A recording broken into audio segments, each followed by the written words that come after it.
안녕하세요. 자, 반갑습니다. 자, 신기술 분야 온라인 산업체 재직자 단기 강좌 드디어 4차 시가 되었습니다. 자, 4차 시 바이오 의료에서는요, 맞춤형 의료 산업과 인공지능 적용 사례에 대해서 살펴보시도록 하겠습니다. 우리가 이전 차시에서요, 이미 바이오 의료 산업에 대해서 살펴보셨는데, 오늘은 그보다는 조금 더 이제 맞춤형 의료 산업, 사실 이제 의료 산업에서는 정밀의학이라고 해서 이런 보다 더 그 표적, 타깃의 특성을 고려한 그런 이제 솔루션을 개발하고 있습니다. 자, 그런데 여기서 살펴볼 이제 정밀의학은 사실은 이제 정밀의학이란 용어 자체에서는요, 유전체라든지 아니면 여러 가지 임상 데이터나 멀티모달이라고 합니다. 예를 들면 뭐 여러 가지 서로 다른 이질적인 특성의 데이터를 모아서요. 뭐 예컨대 뭐 영상 데이터라든지요, 로그 데이터라든지, 그 다음에 뭐 생활 습관 데이터 이런 것들을 하나의 데이터베이스로 만들어서 분석하는 것을 말하는 게 원래 정밀의학인데요. 자, 여기서는 그거보다 이제 맞춤형 의료 산업, 소위 이제 우리가 어떤 의료 산업에서 마케팅을 하거나 어떤 무언가의 플랜을 할 때 보다 표적 타겟에 맞는 그런 빅데이터를 활용한 분야가 있습니다. 그래서 오늘은 그 맞춤형 의료 사업의 산업의 의료인공지능 적용 사례에 대해서 말씀을 드리도록 하겠습니다. 저는 인제대학교의 변혜원입니다. 자, 오늘 살펴보실 두 개의 회사는요. 자, 첫 번째는 자, 빅데이터로 예측하는 학생 키의 성장에 대해서 살펴보는 것입니다. 자, 아우라라는 기업이고요. 자, 아마 여러분들 혹시 의료인공지능 쪽에 아시는 분들은 혹시 본에이지라는 이 의료인공지능을 아시는 분들 계실 거예요. 자, 본에이지는 우리나라에서 2018년에 그 의료인공지능이 의료기기로 이제 허가를 받기 시작했는데 제일 처음에 허가를 받았던 우리나라를 대표하는 상징적인 의료인공지능입니다. 자, 뷰너라는 회사에서 만들었죠. 자, 이거는 손에 있는 뼈의 길이로 향후에 얼만큼까지 키가 자랄지를 예측하는 그런 의료 인공지능이었습니다. 이거랑 비슷한 컨셉의 아우라에서는요. 자, 여러 가지 이제 뭐 생활 습관이나 라이프 로그 데이터를 가지고 학생 키의 성장을 예측하는 이런 AI를 만들려고 했습니다. 자, 그래서 본격적으로 뒤에서 자, 포인트가 무엇인지, 자, 어떠한 데이터를 이용했고 어떠한 분석을 시도했는지, 그 다음에 분석 결과가 무엇인지, 그리고 빅데이터 분석 결과를 어떻게 활용했는지 살펴보시도록 하겠습니다. 자, 또 하나 또 살펴보실 후반부에 살펴보실 자, 회사는 브릴리언트 앤 캠퍼니라는 회사입니다. 자, 이 회사는요. 사실 우리가 그 미세먼지, 자, 휴대용 미세먼지 측정기를 만든 회사인데 자, 오늘 살펴보실 내용의 그 솔루션은 미세먼지에 대한 측정기를 어떻게 만들었냐가 아니고요. 자, 이걸 만들고 나서 자, 이걸 이제 홍보하고 판매해야 되지 않습니까? 소위 이제 마케팅인데요. 자, 이 옵티멀한 마케팅을 어떻게 할 것이냐를 우리 빅데이터를 이용했고, 그거를 이제 해결하기 위해서 AI 기술을 이용을 했습니다. 자, 소위 오늘 살펴보실 아우라랑 브릴리언트 캠퍼니에 대해서 지금부터 본격적으로 살펴보시도록 하겠습니다. 자, 먼저 아우라입니다. 자, 아우라의 사례를 제가 좀 길게 문단으로 설명을 드렸습니다. 자, 우리 키워드를 먼저 살펴보시면 맞춤형 의료 서비스이고요. 맞춤형 의료 프로그램, 그리고 성장 예측입니다. 자, 지금 반복해서 쓰이고 있는 키워드는 맞춤형이라는 건데요. 자, 우리가 소위 이제 맞춤형 AI, 정밀의학이라는 게 어떤 질병이나 어떤 질병 고위험군을 예측하기 위해서 사용되기도 합니다만, 이러한 의료 서비스나 의료 프로그램을 위해서 개발되기도 합니다. 대표적인 지금 사례가 이 아우라의 사례인데요. 자, 사례를 한번 살펴보시죠. 자, 성장기 아이들 같은 경우에 신체 성장 예측이라는 게 뭐 학부모님들도 굉장히 관심을 많이 갖고 있는 그런 관심사가 되겠습니다. 그래서 이 분야는요, 뭐 질병을 예측하거나 그런 건 아닙니다만은 뭐 향후에 이제 성장 정도를 예측하는 거니까 뭐 굉장히 이제 그 비의료 계통에서는 굉장히 건강관리 계통에서는 굉장히 관심을 가지는 분야라고 볼 수가 있겠습니다. 시장의 규모는 계속 증가하고 있었고요. 자, 그런데 이제 문제가 뭐냐면 성장 예측을 검진한다라는 거는 우리가 성장 클리닉 센터나 한의원이나 또는 이제 호르몬 그런 시장 이런 데서만 독점할 수 있는 분야이잖아요. 그러다 보니까 과다한 비용이 청구되고 있는 실정이었습니다. 자, 사실 우리가 앞서 제가 개요에서 설명드렸던 그 뷰노에서 만든 본 에이지도 그런 개념이었어요.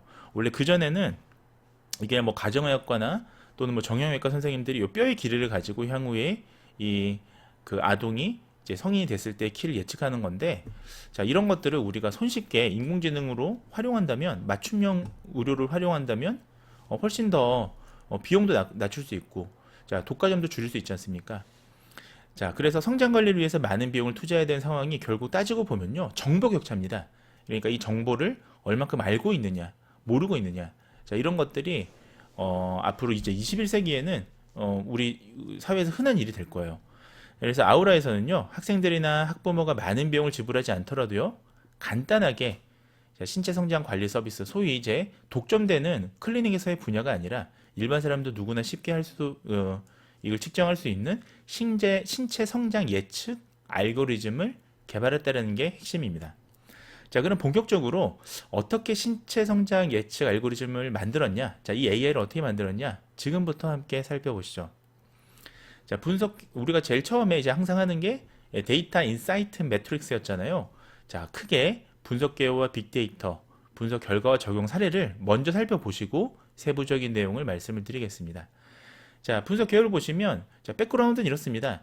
자, 성장 예측에 대한 관심은 점점 증가되고 있고요. 21세기로 오면서요. 자, 물론 그와 함께, 자, 우리 사회는 또 이게 첨단화가 되면서 정보 격차도 함께 발생하고 있습니다. 자, 그래서 이 회사에서는요, 우리가 성장 예측 알고리즘을 구현해서 누구나 손쉽게 정보 격차 없이 이 AI 프로그램을 어떤 디바이스에 다운만 받을 수 있으면, 예를 들면 애플리케이션 같은 거죠, 앱리케이션 같은 거죠. 자, 그래서 그걸 제공할 수 있는 그런 AI를 만들고 싶었던 겁니다.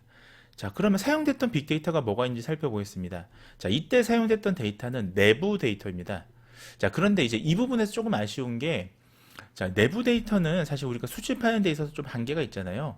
자, 최근에는 이제 이런 AI를 만들 때는 워낙 이제 그 소위 퍼블릭 데이터, 그러니까 좀 외부 데이터들이 많이 있습니다. 예를 들면 뭐 이런 학생 정보라든지 학생 신체 정보는 요즘에 교육청에서 제공하는 학생 성장 관련 빅데이터가 있거든요. 자, 이런 걸 이용했더라면 아마 AI가 보다 더 정확도가 높은 결과를 낼 수 있도록 학습률이 훨씬 더 좋아졌을 겁니다. 자, 이때 사용됐던 이 분석은 크게 보면 세 가지인데요. 자, 한번 살펴보시면 첫 번째는 상관관계를 분석했습니다.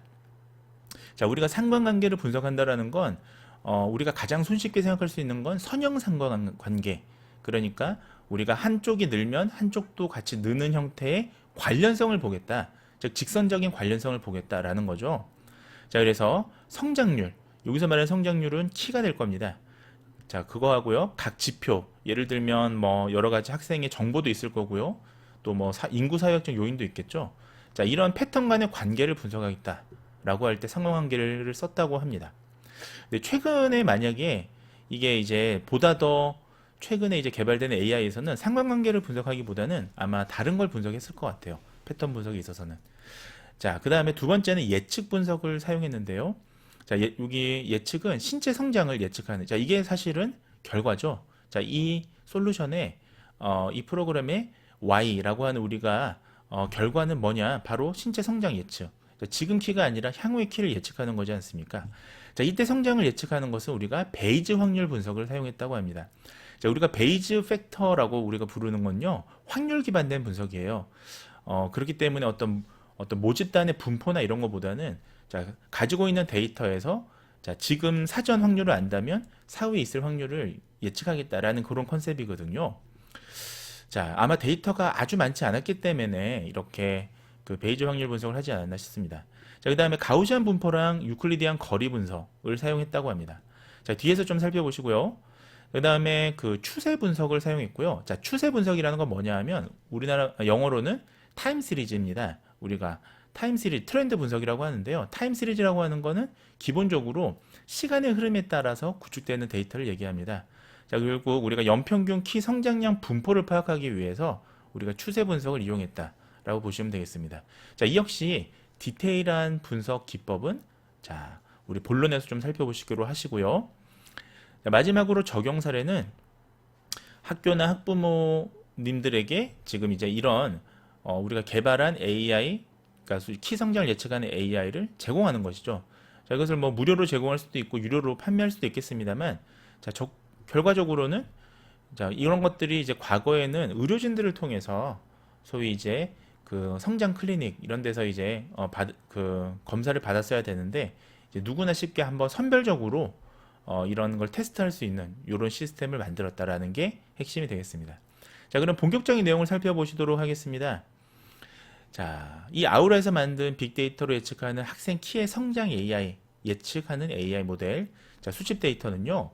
자, 일단 신체 요소 목록이 있겠습니다. 예를 들면 뭐 키나 몸무게, 뭐 여러 가지 등등 있겠죠. 저희 뒤에도 학생 신체 정보라고 같이 적혀 있습니다. 자, 결국 여기 신체 정보라는 건 우리가 계측 가능한 그런 데이터고요. 키나 BMI, 몸무게, 자, 골격 근량, 체지방률, 미네랄, 팔둘레, 근육량. 자, 이런 것들은 우리가 인바디를 통해서 잴 수도 있고요. 또는 우리가 뭐 그 골격 근량 같은 경우는 뭐 덱사 이런 걸 통해서 우리가 골밀도도 뭐 조금 더 정밀하게 본다면 측정할 수 있을 겁니다. 자, 이런 것들을 보시면 기본적으로 키부터 근육량까지는 다 어떤 식으로 그 수집이 됐을까요? 데이터 형태가. 자, 1번 범주형, 2번 연속형. 그렇죠. 이건 연속형이겠죠. 범주형은 뭐 성별처럼 남녀 이런 형식의 데이터고요. 키나 BMI 몸무게들은 전부 다 이 수치 형태로 되어 있을 겁니다. 다만 이제 BMI 같은 경우는 우리가 범주화 할 수는 있겠죠. 예를 들면 뭐 초고도 비만, 뭐 고도 비만 뭐 이런 식으로요. 범주화는 할 수 있을 겁니다. 자, 그다음에 학생 정보는 나이나 성별이 있고요. 역시 이제 컨티뉴어스 베리어블인 연속형 변수인 나이가 있고, 그다음에 성별 같은 경우는 우리가 범주 형태로 되어 있을 겁니다. 자, 이거 분석 솔루션은요. 스마트 건강 지킴이라는 이제 솔루션이었고요. 참여 기업은 자, 보셨던 자, 수요 기업이 주식회사 아우라였습니다. 자, 그러면 이제 본격적으로 어떤 이 지금 AI를 만들기 위한 포인트가 뭐였는지 살펴보시도록 하겠습니다. 자, 이미 이전에 이 아우라에서는요, 스마트 건강 지킴이라고 하는 그 서비스를 제공하고 있었습니다. 이 서비스는 뭐였냐면, 우리가 인바디를 통해서 이 성장 상황을 모니터링해주는 하나의 시각화된 데이터 보존하는 그런 프로그램이죠. 자, 이제 문제가 뭐냐 하면, 이 스마트 건강 지킴이는 한계가 있었죠. 그러니까 측정하는 것만 기록이 될 뿐, 우리가 신체 성장을 예측하는 건 불가합니다. 근데 우리가 한번 생각해 보시면, 자, 과거의 데이터가 계속 축적이 되면 그걸 통해서 자, 미래에 있을 법한 일을 예측, 프레딕션 할 수가 있잖아요. 프레딕션 또는 포캐스팅이라고 부르긴 하는데요. 자, 데이터가 점점 축적되니까 향후의 키도 예측할 수 있습니다. 그 데이터를 가지고. 자, 그래서 우리는 이 아우라는요. 자, 개인 맞춤형 성장 예측 알고리즘을 구현하기 위해서 신체 성장 빅데이터를 수집하기 시작합니다. 자, 그래서 고도화된 예측 모델을 만들어서 이것을 시장화, 상업화하겠다. 자, 이것이 바로 아우라의 포인트였습니다. 자, 그러면 활용 데이터가 뭐가 사용됐는지 조금 더 자세하게 살펴보겠습니다. 자, 일단은 기존에 이 건강지킴이, 스마트 건강지킴이에서 이제 우리가 적용된 기술과 그런 데이터가 있을 겁니다. 그래서 성장 데이터에서 추세를 발견해서요. 자, 우리가 그룹을 나눕니다. 그룹을 나눠서 분류를 진행했다라는 거죠. 자, 우리가 아까 그 유클리디안 거리를 사용했다라고 여기 나와 있는데, 자, 그런 것들은 대표적으로 그 거리 기반 군집 모델이거든요. 그래서 우리가 그 거리에 기반해서 몇 개의 그룹으로 나눴을 것이다라는 걸 추정할 수가 있습니다. 자, 두 번째는 보시면 새로운 성장 데이터를 입력받으면요. 분류되어 있던 그룹과 가장 유사한 그룹의 특징을 결과로 제시해준다.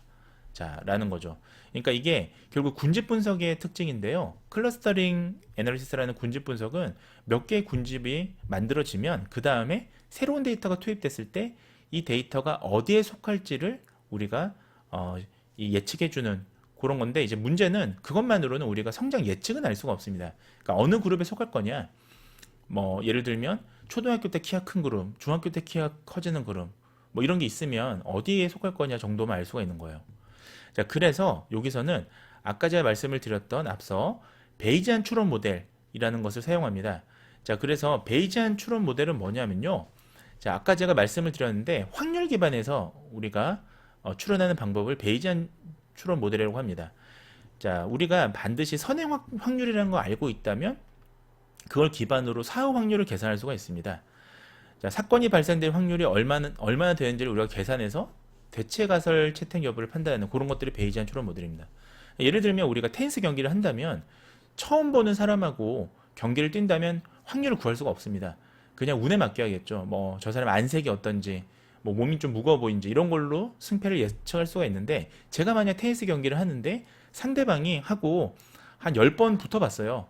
그 중에서 제가 8번 이겼고 상대방이 2번 이겼습니다. 그러면 그걸 가지고 대체적으로 제가 이길 수 있는 확률을 계산할 수가 있잖아요. 자, 이런 것들이 베이지안 추론 모델의 기초적인 어떤 컨셉이라 보시면 되겠습니다.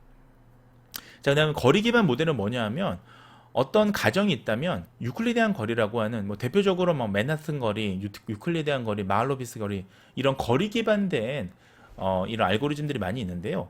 자, 이런 거리를 이용해서 우리가 어떠한 걸 예측하는 이런 방법을 거리 기반 모델이라고 합니다. 자, 예를 들면 가정 이런 겁니다. 시간이 흐르더라도 학생들의 키 분포는 유사할 것이다. 자, 학생들이 키가 커지는 거는 어떠한 분포에 의거해서 비슷한 양상을 띌 것이다 라는 거죠. 자, 이런 것들을 이용했다고 합니다. 자, 분석 결과를 간단히 말씀을 드리면, 자, 여학생하고 남학생하고는 사실은 우리가 이런 키나 이런 성장에 있어서는 성별을 이제 차등해서 분석해 볼 필요가 있는데요. 자, 분포를 파악해 봤더니 여학생은 초등학교 1학년부터 5학년에 집중적으로 성장 관리를 해야 된다라는 이제 인사이트를 얻었습니다. 자, 그리고 70% 이상은 6학년부터 성장 정체기에 접어든다. 실제로 여학생들이 2차 성장이 조금 더 빨리 오잖아요. 자, 그렇게 되면 아무래도 성장 정체기에 접어들 수가 있죠. 자, 그 다음에 남학생들 같은 경우는 보시면 중학교 2학년 시기부터 자, 성장 정체기에 접어든다. 그러니까 남학생은 조금 더, 우리 사실 어릴 때 보면 여학생이 남학생보다 좀 발육이 더 빠르거든요.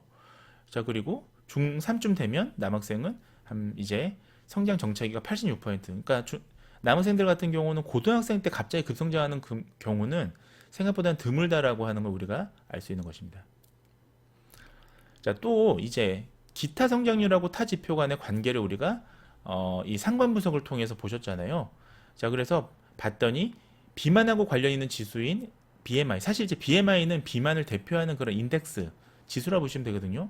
체지방량, 허리둘레, 자, 이런 것들이 키 성장률하고는 크게 관계가 없었다고 합니다. 그러니까 예를 들면 어릴 때 좀 약간 통통하더라도 그거는 사실은 통통하다고 해서 키가 더 빨리 크는 것도 아니고 말랐다고 해서 키가 더디게 크는 것도 아니었다. 좀 관련이 없었다라고 보시면 되겠습니다. 자, 비만 관련 이외의 지표나 미네랄, 단백질, 골격근량은 양의 선형성이 뚜렷하게 나타나더라. 양의 선형성, 이것은 우리가 파스티브 관계라고 하는데요. 자, X가 늘면 Y도 느는 걸 파스티브 관계라고 하죠. 그러니까 미네랄이나 단백질이나 골격근량은 늘면 늘수록 자, 키 성장률도 함께 늘더라. 이런 패턴을 이제 발견했다는 겁니다. 그래서 이거를 그래프를 통해서 시각화한 게 기술로 보시면 되겠습니다. 자, 한 가지인데 좀 주의 깊게 보셔야 될 게, 이거는 선형 관계예요. 자, 반드시 X가 늘면 Y가 는다라는 이제 그 선형 관계인데, 때로는 실제 우리가 사회 현상에서 보면 선형이 아니라 뭐 2차 함수나 뭐 J 모양이나 U 모양의 뭐 2차 함수를 띄는 경우도 있습니다. 그러니까 반드시 뭐 이렇게 비례적으로 는다라고 볼 수가 없는 거예요. 그다음에 개인 맞춤형 신체 성장 예측 알고리즘을 개발했다라는 게 또 한 가지의 결과가 되겠습니다. 자, 결국은 우리가 아까 가정한 게 학생 키의 분포는 시간이 흘러도 유사할 것이다 라는 가정하에서 분석을 진행했다고 하잖아요. 그래서 시간의 흐름에 따라서 성장이 가능한 키와 키의 범위를 구할 수 있는 소위 이제 성장 예측 알고리즘을 여기서 개발하고, 이게 이제 이 아우라의 회사에 특허가 등록이 됐겠죠. 이게 기술이 되겠죠. 자, 그 다음에 시계열 다변량 데이터를 활용해서 결국은 시간적인 불확실성 요소를 계산해서요, 예측 결과의 불확실성을 최소화했다고 합니다. 결국은 좀 더 정확한, 좀 더 안정적인 그런 모델을 만들었다라는 거죠. 자, 우리가 이게 특허가 하나만 나오는 게 아니라 이런 시각화하는 거, 이런 것들이 다 특허로 들어갈 수가 있습니다. 기술로는. 그리고 우리가 어떤 뭐 프로그램이나 솔루션이 하나 만들어지면요, 우리 인공지능이 하나만 특허가 있는 게 아니라 예를 들면 지금 학생 키의 성장을 예측하는 AI에는 지금 요 시각화 프로그램, 그러니까 시각화 기술, 그 다음에 뭐 성장 예측 알고리즘, 그 다음에 아까 뭐 여러 가지 패턴 분석한 것들, 컨텐츠까지 다 들어가요. 자, 그렇게 보시면 되겠습니다. 자, 이 빅데이터 분석을 어떻게 활용했느냐? 결국은 이 지금 학생 키 성장 예측 모델링을 가지고 시각화해서 제공해야 됩니다. 그러니까 이게 뭐 핵심이 뭐였냐면, 아까 포인트에서 보면 그 성장 클리닉에 근무하시는 의료진을 위해서 만든 건 아니잖아요. 무슨 말이냐면 이 그 의료 AI가 의료인들한테 판매하고자 만든 목표는 아닙니다.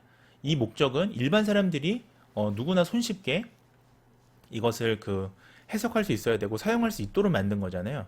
그러니까 판매 대상이 그러니까 이걸 구매할 수 있는 표적 그 대상이 일반 사람들이에요. 그러다 보니까 이 분석 결과를 어렵게 제공하면 굉장히 어렵습니다. 그래서 시각화해서 제공하는 그러니까 누구나 쉽게 자기의 계측 정보를 입력하면 자 향후 얼마큼 키가 커질 것이다를 이렇게 시각적으로 제공하는 게 이 굉장히 중요합니다. 만약 이거를 이제 의료인들한테 판매하는 의료기기였다면 의료인들이 또 익숙한 시각화로 이제 제공해 주는 게 포인트가 되겠죠. 자, 그래서 신체 성장 시각적 분석 프로그램으로 이제 웹 기반으로 제작이 돼서 자, 웹 기반으로 제작했다는 거 이제 결국은 웹을 삽입하면 되잖아요. 애드온 하면 되잖아요. 그래서 뭐 디바이스로도 만들 수 있는 거고 또 웹을 앱 형태로 만들어서 누구나 갖고 다닐 수 있는 스마트폰에 삽입해도 되는 겁니다. 자, 이런 거를 만들어서 결국 향후 성장 예측이나 성장 패턴도 비교할 수 있고 성장 추세도 분석할 수 있는 이런 의료 AI를 만들었다. 맞춤형 AI를 만들었다라는 게 첫 번째 사례의 핵심입니다. 결국 이게 가능했던 건 이 아우라라는 회사가 결국은 신체 모니터링하는 소프트웨어를 기존에 만들어서 배포를 했었기 때문에 상당히 많은 정보들을 선점할 수가 있었고 그걸 통해서 좀 더 고도화된 AI를 만들었다. 맞춤형 AI를 만들었다라고 판단할 수가 있겠습니다. 자, 그리고 결과 활용은 결국은 뭐 초중학교 학부모에게 제공을 하겠죠. 왜냐하면 고등학교 때부터 성장이 거의 일어나지 않았다라는 게 아까 분석 결과에 나왔으니까요. 결국은 이걸 가지고 나중에 뭐 퍼스널 트레이닝 뭐 이런 헬스케어 관련 산업하고 연계한다면 정말 새로운 서비스를 창출할 수 있는 가능성을 열 수 있을 것입니다. 자, 두 번째 사례를 보시도록 하겠습니다. 자, 두 번째 사례는 사실 이제 초점이 마케팅인데 이 마케팅이 그냥 마케팅이 아니라 바로 맞춤형 고객 맞춤형 마케팅이었다라고 생각하시면 되겠습니다. 자, 회사는 브릴리언트 앤 캠퍼니라는 회사였고요. 자, 키워드를 보시면 자, 시세를 분석하고 예측하는 자, 시세라는 게 지금 결국은 우리가 타임 시리즈 시계열 데이터라는 거 우리가 알 수가 있습니다. 두 번째는 구매 패턴을 어떻게 분석하고 세 번째는 효과적인 상품 전략, 타겟 분석. 자, 이 세 가지는 자, 소위 이제 패턴을 분석해서 타겟을 정한다. 라고 하기 때문에 우리가 맞춤형 타겟 분석이라고 보시면 되겠습니다.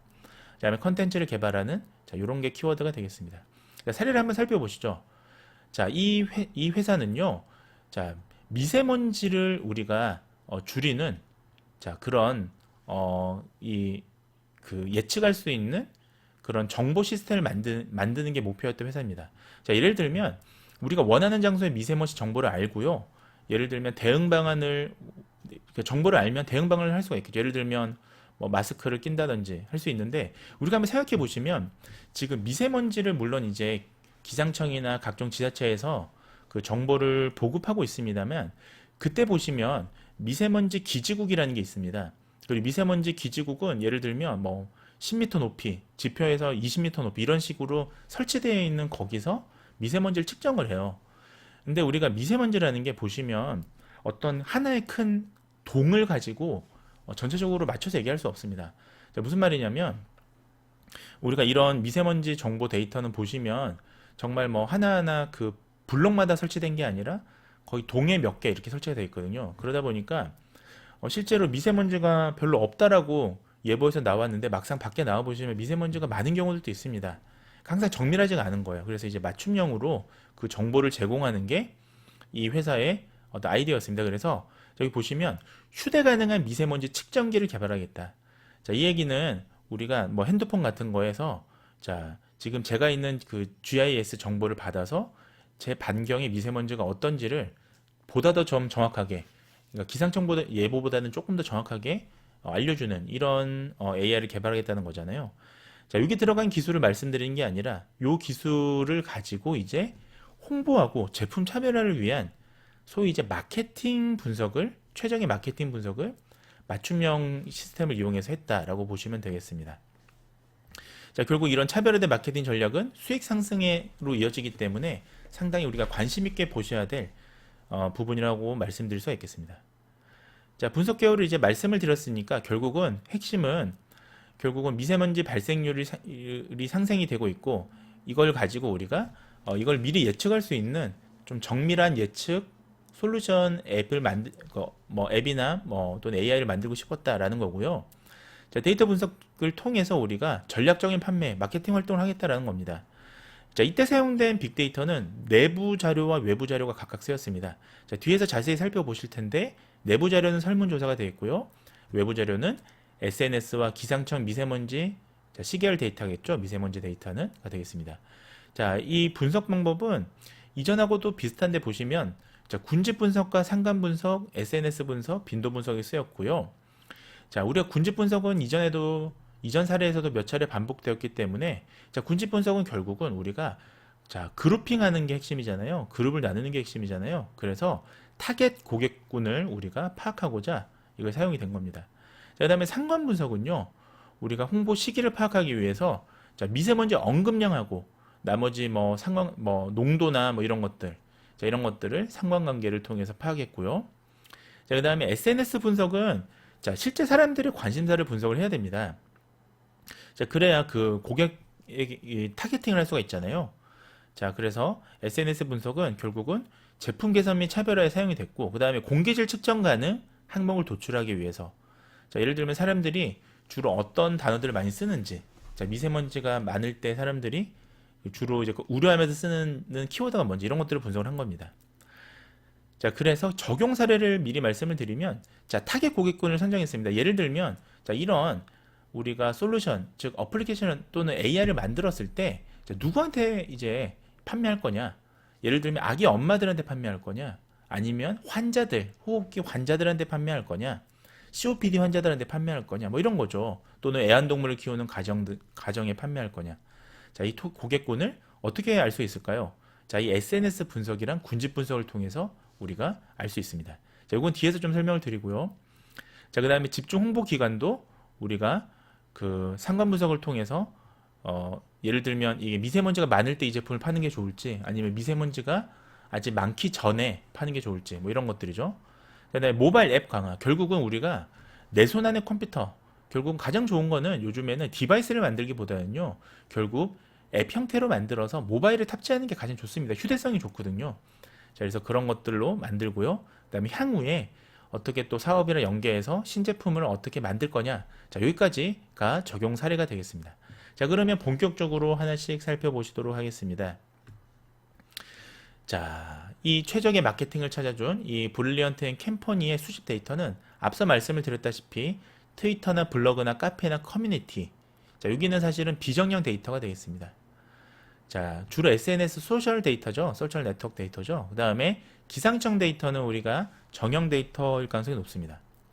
자, 그 다음에 분석 솔루션은, 자, 인사이터, 소셜 인사이터라는 회사였고요. 참여 기업은 브릴리언트 앤 캠퍼니가 수요 기업이었고, 자, 이 솔루션, 그러니까 AI를 만든 회사는 인사이터라는 회사였고요. 앞서 보셨던. 자, 그 다음에 웨슬리 퀘스트라는 회사, 지금 굉장히 많이 보셨죠. 이전 사례에서도. 자, 이 회사는 앞으로 이제 그 경영 컨설팅 어떻게 할 거냐에 대해서 담당을 했었습니다. 자, 포인트는 보시면 결국은 이 브릴리언트 앤 캠퍼니는 신생 기업이었는데, 결국은 미세먼지 측정기, 그러니까 정말 주변에 우리가 근접하는 공간에서의 미세먼지를 측정하는 반디아키아라는 이 제품을 정식 출시를 앞둔 상황이었습니다. 자, 그래서 이 반디아키 정식 출시를 앞둔 상태에서 우리가 핵심 고객도 파악하고 홍보 시기도 특정 짓고, 자, 이런 거에 대한 해답을 찾고자 빅데이터를 이용한 것입니다. 자, 먼저 핵심 고객은 어떻게 파악했냐? 자, 컨셉을 잘 보시면요, 군집 분석을 통해서 우리가 이 소비자들을 몇 개의 군집으로 분류했다는 거죠. 그러니까 우리가 일반적으로 이런 클러스터링 애널리시스를 쓴다는 것 자체가 여러 가지가 있습니다만, 마케팅적으로는, 자, 고객 분류를 할 때, 고객 세분화를 할 때 많이 쓰입니다. 자, 그 다음에 SNS 분석이나 빈도 분석을 활용해서 결국 핵심 고객군이나 또는 뭐 새로운 고객군, 자, 이런 것들을 파악하는 거죠. 또한 우리가 미세먼지하고 자주 언급된 키워드, 연관어를 통해서 대중의 니즈도 파악합니다. 자, 예를 들면 미세먼지가 많을 때 만약에 사람들이 미세먼지가 많으니까 오늘은 집에서 배달 음식을 먹어야지라고 그런 이제 SNS에 말이 나온다면, 자, 이때는 배달 음식 관련된 뭔가 서비스를 연계하는 게 훨씬 더 좋겠죠. 자, 이런 식입니다. 결국 마케팅 전략 수립의 통찰력을 얻을 수가 있는 거죠. 뭐 또는 뭐 미세먼지라는데 우리 아기, 뭐 또는 우리 집 강아지 어떻게 뭐 외출하나요? 뭐 이런 것들. 자, 이런 것들을 통해서 고객 이 집단을 조금 더 고도화해서 정밀하게 분석하는 것입니다. 자, 그러면 결국은 고객들의 니즈를 접목해서 차별화된 제품을 만들 수 있고, 자, 효율된 마케팅을 수립할 수가 있는 거예요. 자, 활용 데이터는 제가 아까 말씀을 드렸으니까 좀 넘어가도록 하겠습니다. 자, 결국은 이제 미세먼지 농도 외에도요, 우리가 언급량, SNS에서의 언급량을 살펴보고 교차 상황에서도 파악하고요. 그 다음에 미세먼지 관련돼서 세부 사항에 대한 분석도 함께 진행을 했습니다. 자, 분석 결과를 한번 보시죠. 자, 첫 번째는, 자, 우리가 이 지금 브릴리언트 컴퍼니가 알고 싶어 했던 게 첫 번째가 홍보 시기였잖아요. 자, 홍보 시기에 대해서 파악을 했더니, 자, 미세먼지 농도, 그러니까 농도가 짙어질수록 미세먼지 언급량 사이가 상관계수가 어땠냐를 살펴봤더니, 자, 이때도 아마 선형상관이었겠죠. 0.56 정도 났습니다. 자, 0.56이면 매우 높은 건 아니에요. 우리가 보통은 이런 상관 분석에서 뭔가 매우 높은 발견점을 얻으려면 보통 0.7 이상이어야 됩니다. 0.56 정도면 그래도 상관이 있다고 볼 수가 있습니다. 그래서 자, 미세먼지 농도가 높아질 때 사람들이 미세먼지 언급량이 많아지니까 어느 정도 관련성이 있고, 자, 그래서 미세먼지 농도가 높을 때 사실은 이걸 홍보하는 게, 이 제품을 홍보하는 게 효과적일 것이다라는 하나의 인사이트를 얻을 수가 있죠. 자, 여기 지금 앞서 이제 말씀드렸던 게 나왔고요. 자, 그래서 교차 상황계수의 값을 구했더니, 자, 미세먼지 발생 하루 전에는 자, 0.337이었는데 당일에는 0.56. 자, 그다음 미세먼지가 발생하고 나서 하루 뒤에는 자, 0.56까지 올라갔고요. 이틀 뒤에는 다시 좀 떨어지죠. 3일 뒤에는 자, 0.315까지 떨어지죠. 자, 결국은 사람들의 우리가 미세먼지에 대한 관심은 언제부터 높냐? 발생 하루 전이 아니라 당일부터 한 3일까지. 요 지금 0.56부터 0.413이니까요. 자, 요 3일 동안에 사람들의 관심이 높다라는 인사이트를 얻을 수가 있습니다. 자, 그러면 요 3일 동안에 우리가 이 제품을 적극적으로 광고비도 들여서 홍보하는 게 훨씬 더 효과적이겠죠. 자, 불특정 시기에 홍보하는 것보다요. 자, 이런 것들을 자, 정밀하게 맞춤형으로 분석한 것입니다. 자, 그 다음에 제품 개선 및 차별을 보시면, 자, 미세먼지는 점점 지금 사람들이 이제 주요한 관심사가 되어가고 있습니다. 자, 그래서 우리가 증가 추세를 보이고 있었고요. 자, 그 다음에 해결 방안과 관련된 정보를 얻고 싶다라고 사람들이 답변했기 때문에, 자, 그러면 이 사람들의 니즈를 충족해 줄 수 있는 그런 이제 제품도 개선하고 홍보도 할 수 있는 전략을 짜면 되겠죠. 자, 그래서 보시면 사람들에게 이제 내부 조사를 먼저 한 겁니다. 설문조사. 아까 제가 내부 데이터가 있다고 했잖아요. 이게 이제 설문 데이터인데, 보시면 어떻게 이제 사람들이 응답을 했냐면, 자, 주변의 공기질에 따라서 어떻게 하면 좋을지 가이드를 얻고 싶다. 그러니까 사람들은 단순히 예를 들면 공기청정기면 공기청정기만 가지고 있는 게 아니라 어떻게 하면 더 건강을 유지할 수 있는지에 대한 보다 더 구체적인 정보에 대해서 알고 싶은 거예요. 왜냐하면 미세먼지는 또 건강하고 밀접한 관계가 있으니까요. 자, 그 다음에 또 한 가지, 지금 이거는 이제 공기질 측정기를 구매한 사람들이, 구매 의향이 있는 사람들은 이런 그 가이드를 얻고 싶기 때문에 구매를 했다라는 게 가장 큰, 그러니까 소위 이제 고객의 니즈죠. 우리가 이걸 볼 수가 있었고, 그러면 이 지금 브릴리언트 컴퍼니에서 지금 공기질 측정기를 만들고 싶은 거잖아요. 자, 이거를 구매하지 않는 이유가 뭐냐라고 했더니, 다수가 뭐라고 이제 이 응답을 했던 사람들은 공기질 측정 자체보다는 해결이 중요하다. 그러니까 무슨 말이냐면, 제가 아무리 제 주변의 공기질을 측정할 수 있는 이런 솔루션, 인공지능을 만들었다고 해도 이것만 갖고는 알 수 없잖아요. 그러니까 검사만 가지고는 알 수 없잖아요. 중요한 거는 미세먼지가 발생하지 않도록 하는 해결책이겠죠. 자, 그건 이 제품에서 어떻게 할 수는 없습니다. 사람들이 이제 이걸 안 사겠다라고 한 사람들은 해결 자체, 그러니까 근원적인 해결은 아니지 않느냐, 이제 이런 응답을 했다라고 보시는 거예요. 자, 결국은 여기서 지금 나오는 인사이트는 우리가 최대한 공기질에 따라서 어떻게 행동해야 될지에 대한 가이드를 제공해 주는 게 이 제품에서는 효율적인 거죠. 단순히 공기질이 몇 점입니다만 제시하는 게 아니라 그 점수에 따라서 어떻게 이제 그 메인턴스 유지를 할지에 대한 그런 가이드 정보를 달라라는 게 핵심입니다. 자, 그 다음에 공기질 측정가는 항목에 대해서 SNS, 소셜 네트워크 분석을 했더니만 환경하고 측정이 함께 언급된 키워드를 도출해서 이걸 봤어요. 그랬더니 뭐 온도, 가스, 이산화탄소, 초미세먼지, 자 이런 키워드들이 함께 언급이 됐다라는 거예요. 그래서 이거는 이제 신제품 개발할 때 이런 거에 대한 사람들이 관심이 많으니까 아까 정보를 제공한다고 했을 때도 이제 이런 관심 있는 키워드랑 관련된 정보를 알려주는 게 훨씬 좋겠죠. 자, 그 다음에 결국은 지금 위에 보셨던 이런 것들에 대해서 측정가능 요소를 7개로 줄였다고 합니다. 그러니까 우리가 결국은 대중한테 파는 인공지능 같은 경우는 시각화가 되게 중요합니다. 그래서 시각화 같은 경우는 비전문인이 쉽게 이해할 수 있는 형태로 디스플레이 돼야 되는데, 자, 예를 들면 정보가 뭐 40개라고 해서 40개를 전부 다 시각화 그래프로 제시하면 사람들이 굉장히 혼동스럽잖아요. 그래서 자, 측정가능 요소를 7개로 줄여서 이것도 옵티멀하게 시각화를 보여주는 게 훨씬 더 효과적입니다. 그래서 여기 보시면 휘발성 유기 화합물, 습도, 온도, 미세먼지, 자 이런 선호도를 조사한 다음에 이렇게 답을 우리가 얻었으면 여기에 관련된 시각화로 제시하는 게 제품을 판매하는 데 있어서 훨씬 더 효율적이다 라고 우리가 판단할 수 있겠습니다. 자, 그 다음에 전략적인 마케팅을 또 제시했죠. 그래서 우리가 기존에는 뭐 불특정 다수로 홍보를 하는 거 이게 제일 안 좋은 겁니다. 왜냐하면 비용은 비용대로 들고 홍보 효과가 거의 없잖아요. 자, 그래서 이거는 맞춤형 우리가 마케팅 전략이었기 때문에 자, 기존에 우리가 만약에 유모차나 아이를 안고 있는 부모의 사진으로 홍보물을 제작했다면 자, 이걸 변경한 겁니다.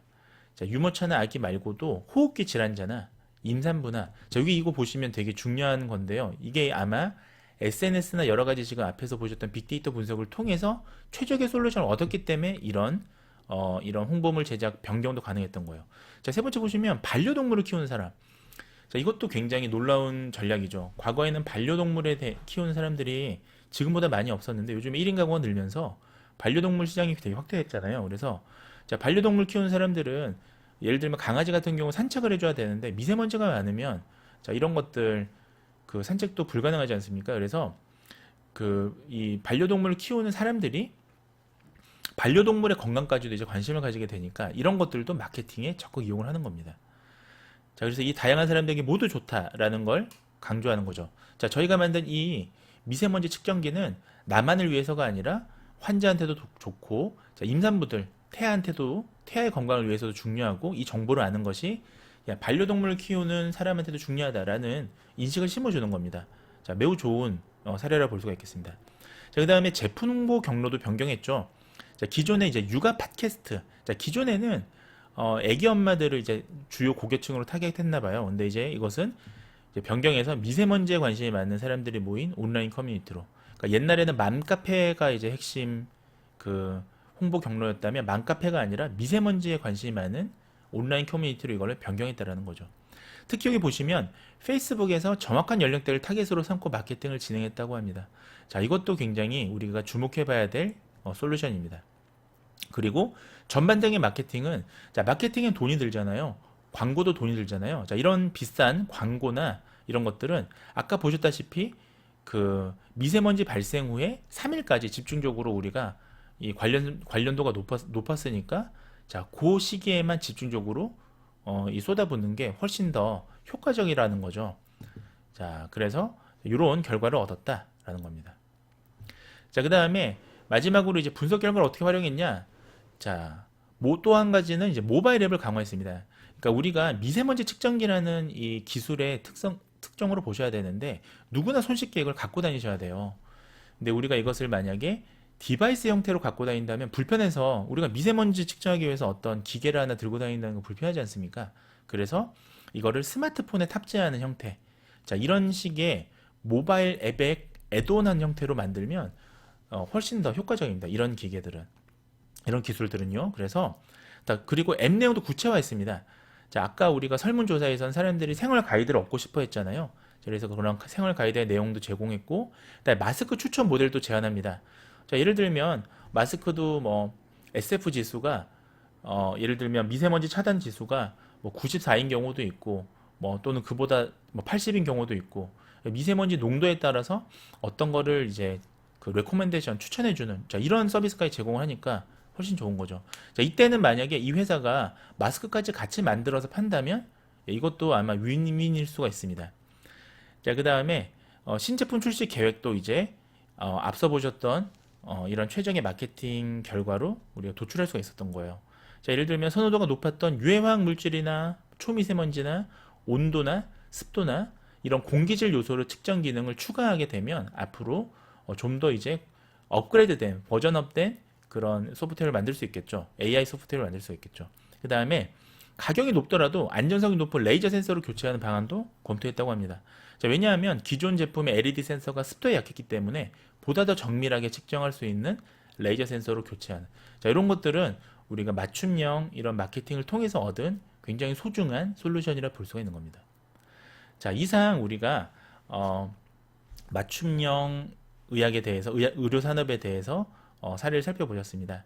자, 지금까지 살펴보셨던 이런 기술들이 여러분들에게 큰 도움이 되셨으면 하면서 이번 자시를 마무리하도록 하겠습니다. 여러분들 경청해 주셔서 감사합니다.